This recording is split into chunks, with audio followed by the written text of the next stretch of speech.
असा काही गुन्हा दाखल झाल्याचं माझ्यापर्यंत काही बातमी आलेली नाही आहे. ही साफ चुकीची बातमी आहे. आणि जो काही गुन्हा किंवा जो विषय तुम्ही मला ह्याच्या आधी सांगितला, तर तो एक 1.5 बाय 1.5 मीटरच्या मंदिराचा, जे राम मंदिर तिथे अस्तित्वात गेले वर्षानुवर्ष होते, पिढ्यांपासून होतं आहे, ते राम मंदिर फक्त जीर्णोद्धार आम्ही तिकडे गेलेलं आहे. त्याशिवाय त्या प्रिमायसेसमध्ये जी बिल्डिंग आम्ही बांधली, त्याच बिल्डिंगच्या प्लॉटवरती एक दुसरं मंदिर आहे, जे पण जवळजवळ 80पासून आहे तिकडे. आणि त्या मंदिरामध्ये दुसरं साऊथ इंडियन मंदिर आहे ते.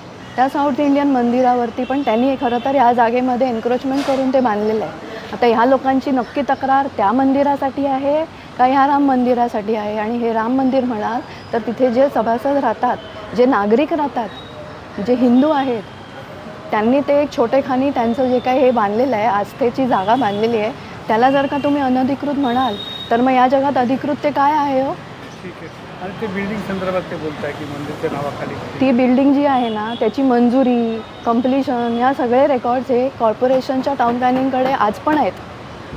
आणि कॉर्पोरेशननी त्याबद्दलचा पत्रव्यवहार सगळ्या डिपार्टमेंट्सबरोबर केलेला आहे. जे गुन्हा दाखल करायचा तुम्ही जे बातमी सांगताय मला, माझ्यापर्यंत तर अजूनही आलेली नाही आहे.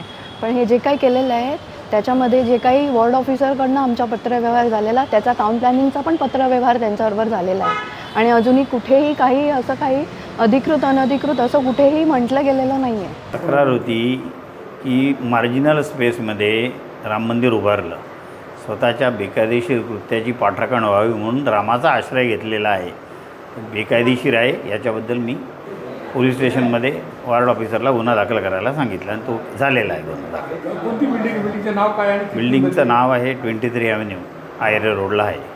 किती म्हणजे? 23 मजली इमारत आहे. तिच्या मार्जिनल स्पेसमध्ये मंदिर बांधलं आहे बेकायदेशीर.